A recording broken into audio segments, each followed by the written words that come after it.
Chapter 1 Pyongyang, the capital of North Korea. The Democratic People's Republic of Korea aka North Korea was created from a clash between communist and capitalist ideologies after World War II. Imperial Japan ruled the Korean peninsula for most of the 20th century until the country was defeated by America in World War II. The Soviets, allies to America during the war, took control of the northern region of Korea and the US controlled the south. It was supposed to be a temporary arrangement until Korea returned to self-rule. Unfortunately, the Communist North wanted the entire region under the doctrine and took up arms against the South, thus started the Korean War. China, the Soviets, the UN, and the US took part in the war that eventually led to the division of the peninsula into two countries buffered by a sea of land mines.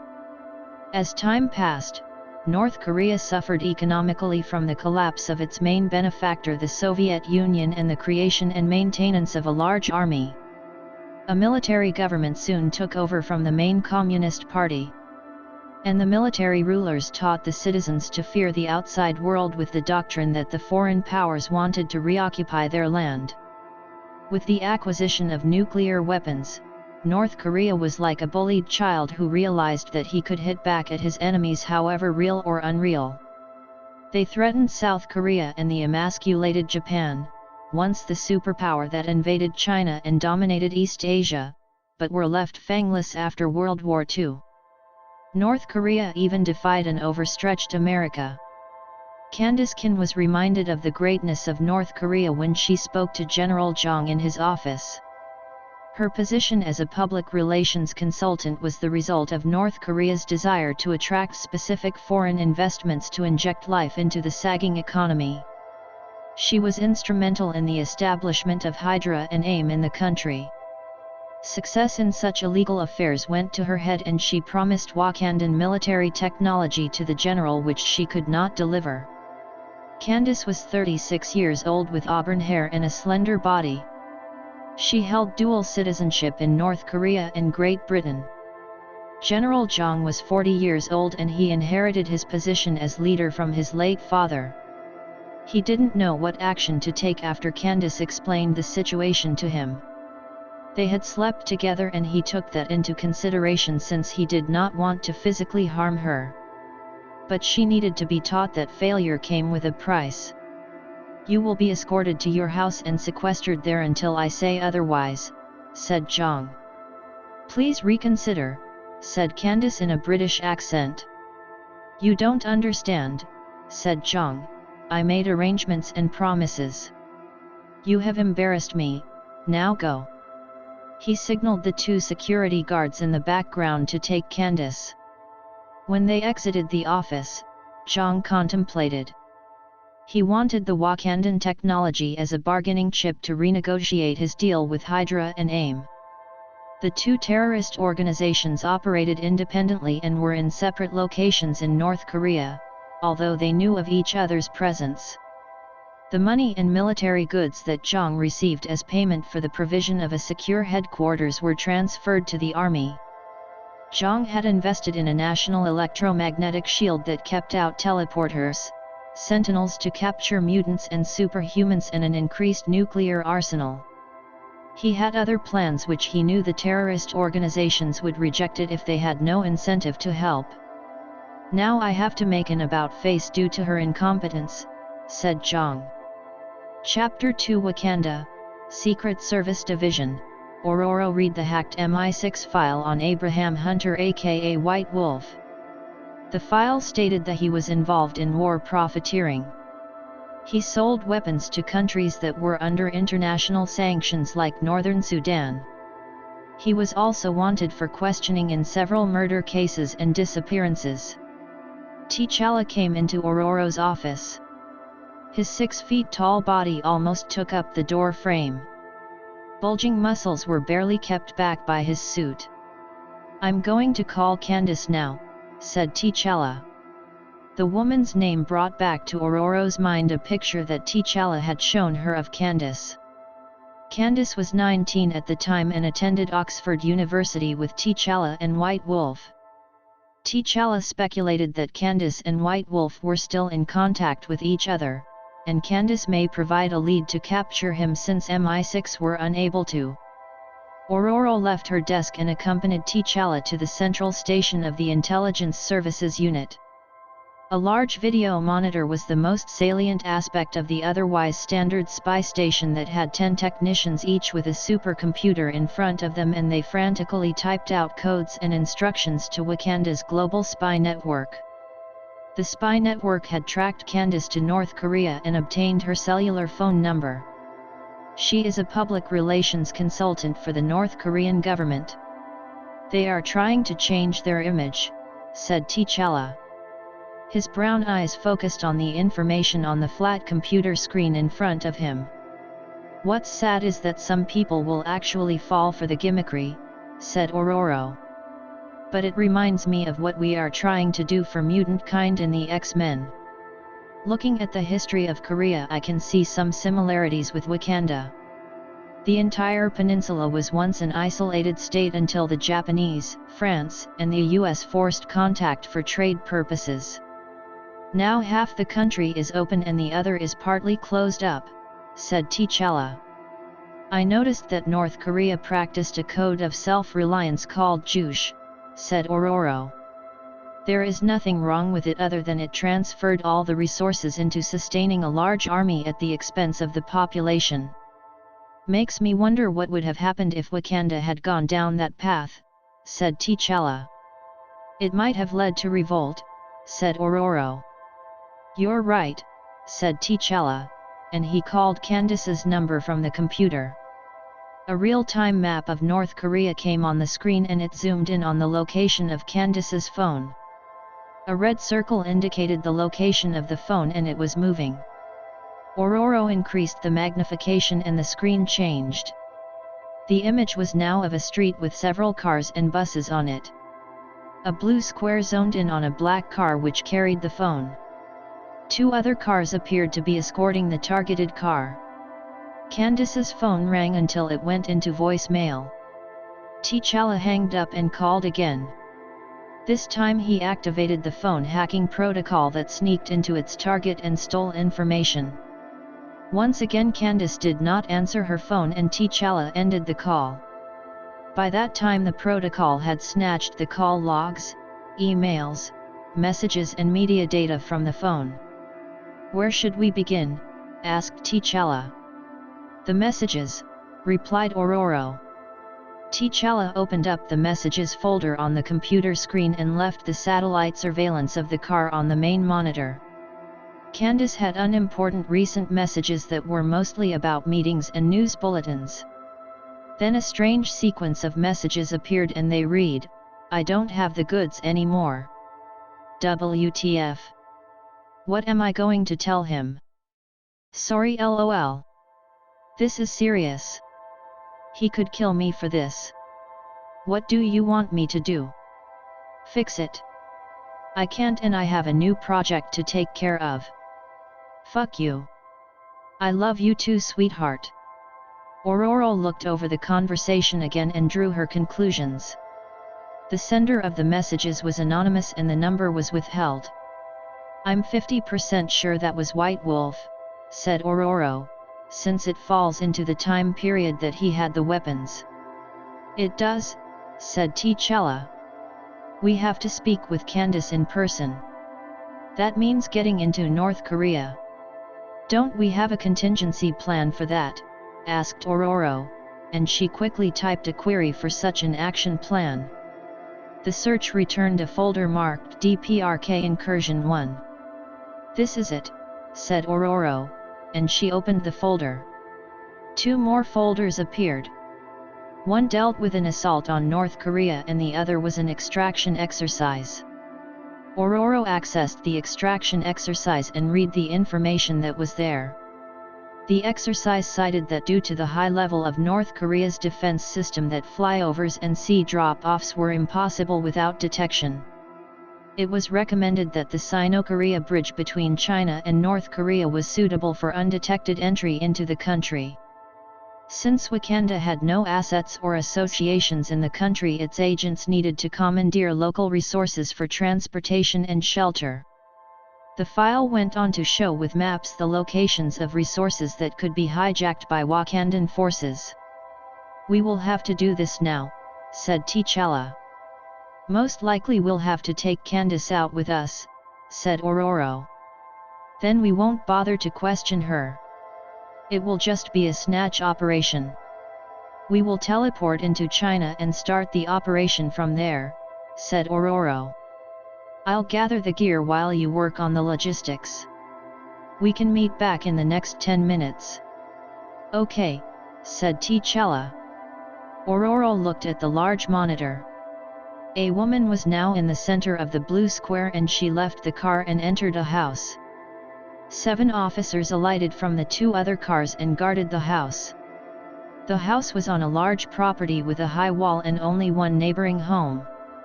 "That doesn't look good based on the message that we just read," said Ororo. "She might be on punishment," said T'Challa. Ororo walked off. "I'll meet you in Hangar 1, said Ororo. The couple headed in opposite directions when they left the center. Upon regrouping, Ororo brought 3 camouflage commando suits that were capable of invisibility due to the mirror bumps that were on them and 2 survival bags. The couple got into the suits, then T'Challa explained the plan to Ororo and shared the information he had on his Kimoyo with hers. T'Challa got his weapons, which were a teleportation sword that was powered by its dark force energy blade, 2 wrist scythes, a sonic cannon, energy knives, and a Kimoyo that was designed to hack other supercomputers. He placed the scythes in a survival bag that was also coated with mirror bumps. Ororo placed the spare suit in her survival bag, and then the couple was ready for the mission. 8 minutes later, the couple teleported to the China-North Korea border. Chapter 3: The Sino-Korea Friendship Bridge. China. The Dandong port city was in the last weeks of a visit from a 5-month-long winter, and the city was home to the Yalu River. The Yalu River that separated China from North Korea was a frozen sheet of ice that held mighty ships to its banks. The Sino-Korea Friendship Bridge was 944 m long, and it was the great lifeline to the ailing North Korea. The bridge carried both rail and vehicle traffic. The trains sent food and supplies to North Korea on the behest of the Chinese government to its historical ally. Ironically, the bridge was constructed by Japan when it occupied both sides of the Yalu River. The Black Panther and Storm were atomically reconstructed on the Chinese side of the river, and they turned on the invisibly cloaks. They saw each other through the specialized eye lenses. Ororo manipulated a wind tunnel that took her and T'Challa into North Korea. The couple went south towards the capital, and on the route they saw the prison camps and dilapidated villages in the rural region. They also crossed over the various Buddhist temples. Ororo used the Earth's magnetic flow to slingshot across the distance. The ploy gave the couple time before the Sentinel army discovered and locked onto Ororo's mutant signature.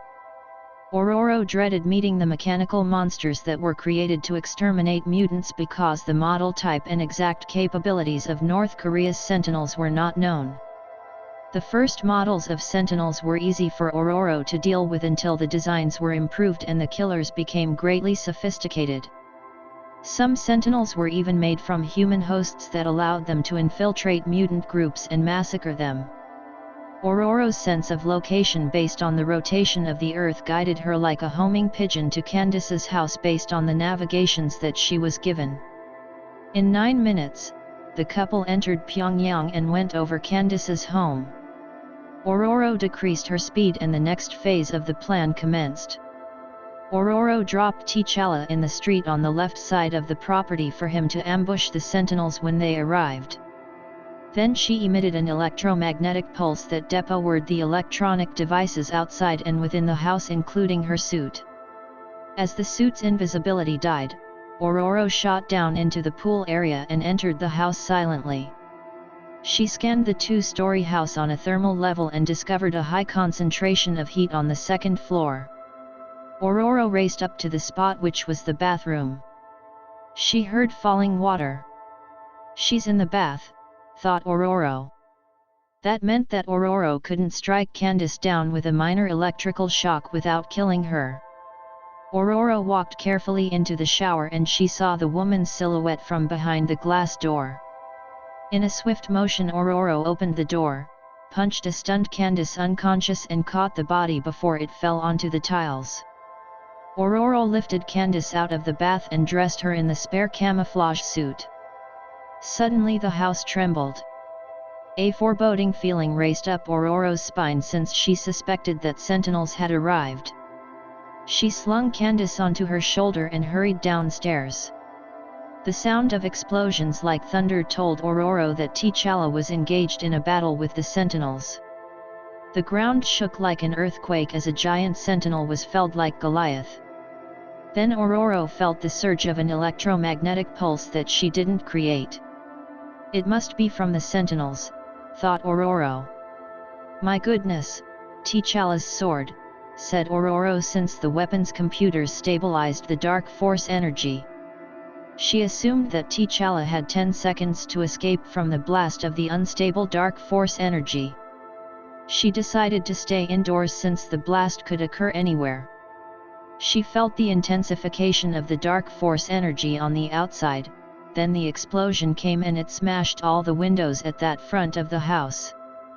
Craning mechanical drones seeped through the silence that came after the blast. The drones made Ororo imagine giant robots that moved smoothly in pursuit of their prey. A few steps away from Ororo's left side, an object crashed through the front of the house like a wrecking ball and it lifted up the furniture in its wake. At first, Ororo believed that it T'Challa who was thrown into the house. Blazing thrusters from the back and feet of the object changed her mind, yet Ororo believed that she saw a human form in the blur of movement. The object flew through the adjacent room and broke down the wall at the side which led it to the back of Ororo.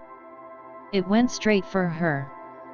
Ororo saw the human flesh of a face, but that was where the organic form stopped as the rest of the body was silver and mechanical. Ororo sensed the ripple of nano-robots that dwelled in the machine like a hive. A bio-sentinel, thought Ororo. Ororo created a pressure dome instantly around herself and it flung the bio-sentinel out of her sight. The front of the house was knocked down by the force of the dome and the full theater of the battle was exposed to Ororo. There were at least 7 colossal sentinels on the ground and a visible T'Challa leapt from one robot to next, delivering savage strikes from the scythes that decapitated the machines. A bio-sentinel swooped down from the sky like a Thunderbird fighter jet in an attempt to intercept T'Challa. He sensed the bio-sentinel somehow and slashed it in half. The house cried out from the strain of losing its frontal supports. I have to move from here, Ororo said inwardly. She flew out into the battlefield and she sensed the signatures from the 10 bio-sentinels on their flight over the city on their way to the house. Honey, said Ororo, knowing that T'Challa's hyper-hearing picked up her voice. T'Challa slipped down the side of a sentinel and he ran into Ororo's flight path. She collected him in the cushion of a strong wind current. Ororo tapped into the magnetic force once more and bolted upward. The plan was to reach the outside of the anti-teleportation fields and teleport to Wakanda. The stench of dark magic gripped Ororo and she recognized a trap that was set up over the city. She decelerated and hovered. What's wrong? Asked T'Challa. There is a magical dome over the city. I cannot penetrate it, replied Ororo. The bio-sentinels arrived and formed a ring around the couple. The cyborgs made no attempt to capture the intruders. The scent of magic that Ororo knew innately came closer to her. The magic was so close that she could touch it. She tested her theory with her hand and she was correct. The shape of the magic became apparent, it was a sphere. We have been captured, said Ororo. A magical sphere is around us. That's the reason that they aren't attacking, said T'Challa. A single bio-sentinel approached slowly in a non-threatening manner. The face was human and lifeless.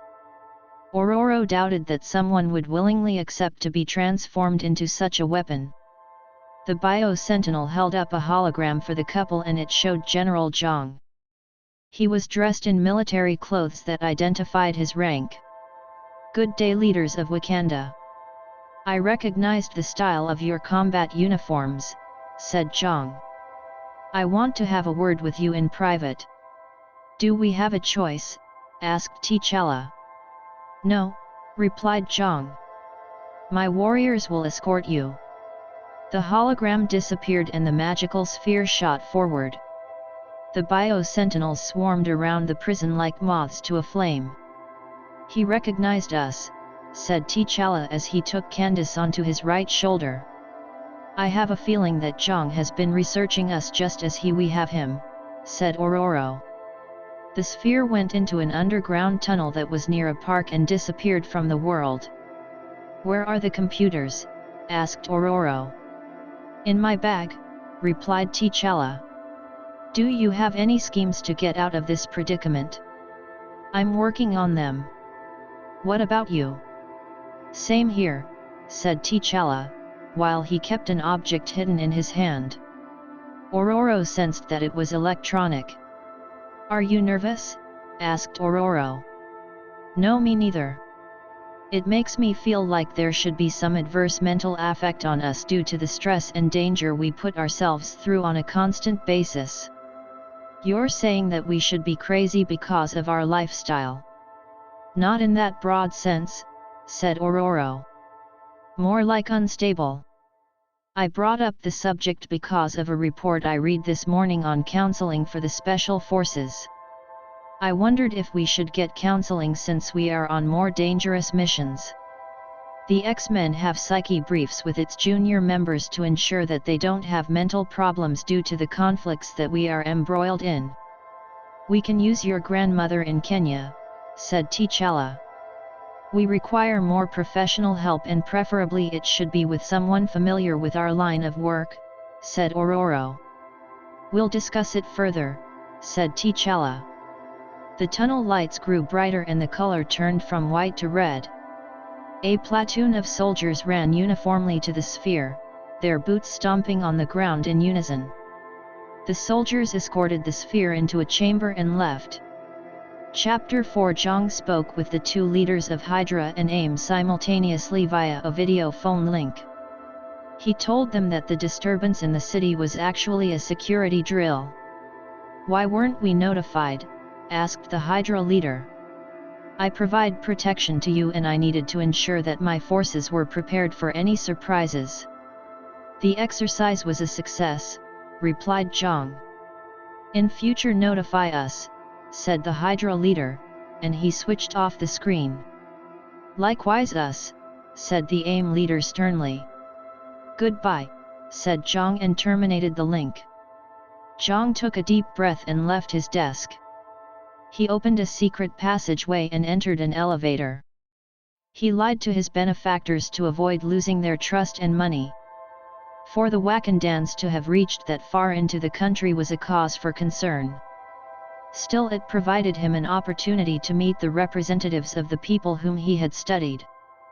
Zhang genuinely believed that Wakanda and North Korea shared a common bond in their self-reliance philosophy and emphasis on the military. He became aware of Wakanda when he embarked on a project to find other countries that were similar to his. Zhang's admiration grew when he read about the nation's exploits and defiance of the West. He was 100% sure that T'Challa and Ororo were his prisoners. He liked their ruthlessness since he guessed that the person they carried was Candace and they took her because she tried to obtain their technology. Such a display of forthrightness was commendable. The elevator opened in a tunnel. A golf cart-like vehicle was there and Zhang drove it down the tunnel. He turned to the right and went to the military section that held T'Challa and Ororo. A blast door slid to the side as the vehicle approached. Zhang drove into a brightly lit room. A small contingent of soldiers stood at attention and the officer in charge waited respectfully for Zhang. After the military formalities were finished, Zhang went to his prisoners. He was confident in the magic that held them since he controlled it. A black box attached to a neck chain was tucked underneath Zhang's jacket. The black box contained the ancient magic that was unique to the Korean peninsula. Zhang obtained the box from this father and its existence was not known by anyone else. Zhang entered the chamber and closed the door. He then surveyed his prisoners. T'Challa and Ororo still wore their masks. Candace was on T'Challa's right shoulder. "Greetings," said Zhang. "Before we speak, remove the magical barrier," said Ororo. Zhang smiled and sharply reverted to a hardened expression. "You mock my intelligence, Ororo," said Zhang. "What is it do you want to speak about?" asked T'Challa. "Cooperation," replied Zhang. "Our countries are much alike." "No," said T'Challa. "Yes, we are. Both are military intensive and stand against foreign influence," said Zhang.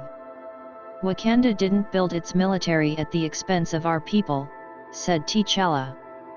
"Not to mention the detention camps and famines in your country that were preventable," said Ororo. "We built our army and gave an incentive to join its ranks. There's nothing wrong with that. In the West, some countries create an income imbalance that causes poverty, and then young people from those maligned communities are called to join the army to have a better life. Is that any different from us?" asked Zhang. Zhang continued, 50 years ago, America invaded this city during the Korean War and hoisted their flag here. Now, because of the might of my army, the same America grovels to my demands in order to free their spies." "You mean tourists," said Ororo. "Spies," said Zhang adamantly. "Even Japan, that once evil hand, now trembles in the face of North Korea. That's why you threaten nuclear attacks on the South and test weapons close to Japan, like an angry chest-thumping brute," said T'Challa. "But how long will that go on for?" asked Ororo. "Until Korea is united and purged from foreign influences," replied Zhang. "United under military or civilian rule?" probed T'Challa. "Because I don't see you relinquishing power in pursuit of unification. Your perceptions have been colored by Western influence. Meet my people and they tell you of the good in our country under military rule. There is free medical health care for all and free education. It's a shame that you judge my country much like the West did yours," said Zhang, and he pointed at T'Challa. "Seriously, Zhang, we will never see eye to eye. You cultivate a fear of the world in your people," said Ororo. "You are correct. But we can make compromises like two civilized nations," said Zhang. "What do you exactly want from Wakanda?" asked T'Challa. Zhang saw an opening. "I want your expertise to alleviate the food shortages," replied Zhang. "In return, I will give you access to the experiments that the Japanese did here when we were their colony." "Experiments?" asked Ororo. "They experimented on the destructive force of Feng Shui, which involved mystic science. Entire villages were used. My forefathers had the sense to hide the experiments from the Soviets when they arrived, else who knows what would have happened if they had gotten their hands on such power," explained Zhang. Zhang looked for any change in the body languages and got nothing. He felt more persuasion was required. "Is this force field a part of those experiments?" asked Ororo. "No. That is from a far older form of mystic power," Zhang responded. "So are you interested in aiding my people?" Chapter 5. T'Challa's gentler side was ready to aid helpless people, but he was unable to deal with a person like Zhang. The offer of a new mystic science did not intrigue him. Before the EMP blast from the Sentinels, T'Challa tried to hack their computer systems remotely from his Kimoyo and reprogram them to protect him. He was unsure if it was successful. But his apprehension was alleviated when the fists of a bio-sentinel pounded on the chamber's doors. Zhang turned to the door in shock. The soundproof room meant that he didn't hear the gunfire from his soldiers as they battled the rogue bio-sentinel. The machine ripped the door apart and entered the chamber. Immediately the bio-sentinel shoved Zhang into a wall and in the process broke the hidden box. The magical force field disappeared and T'Challa and Aurora were freed.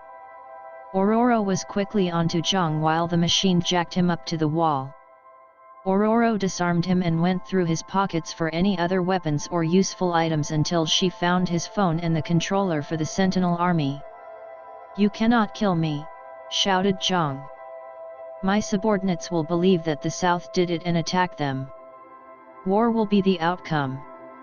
Aurora punched him hard in the stomach and he squirmed. "You speak of war so easily. If it does break out, then Wakanda will intervene and we will decimate your forces, handing victory to the South. Either way you will lose," said Aurora.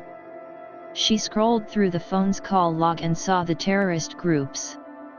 "You have AIM and Hydra on your phone," said Aurora. "Are they in the country?" Zhang remained silent and Aurora punched him again. "You are going to give up Hydra and AIM to me. They will be destroyed. Then you will follow our instructions." "She's speaking to you," said T'Challa. Zhang stared at Aurora and then nodded in consent.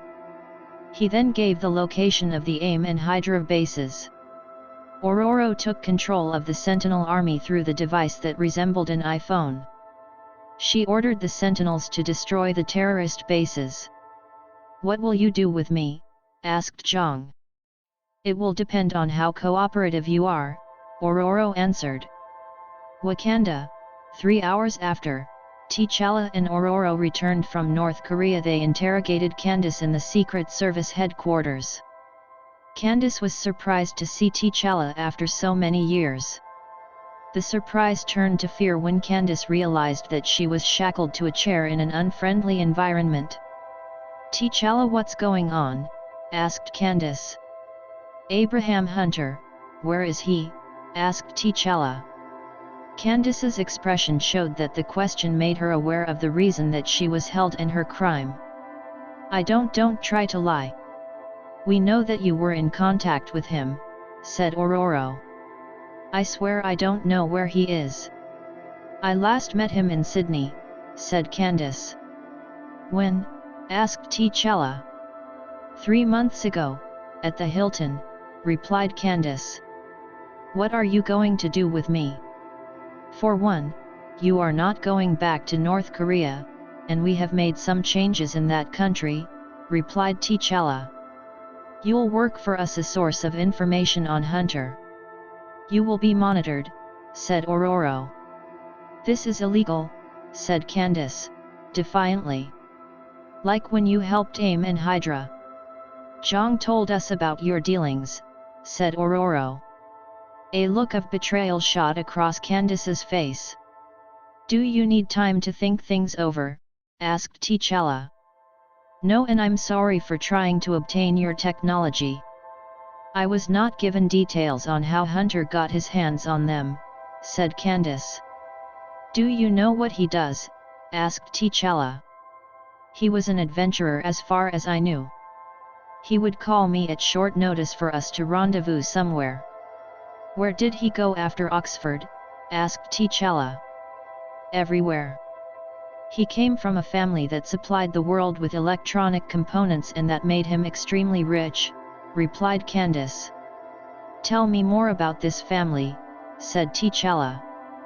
"The grandfather was American and he migrated to England. There he started the company and CO ran the company with Hunter's father. The father was pious and he had links to the Vatican. That's all I know." "So you aren't aware of Hunter's other illegal activities?" asked T'Challa. "No," replied Candace. T'Challa believed her. Then he heard the low chime of Aurora's Kimoyo. The ringtone was the one designated for the X-Men. Aurora walked to him and said, "I'll be outside."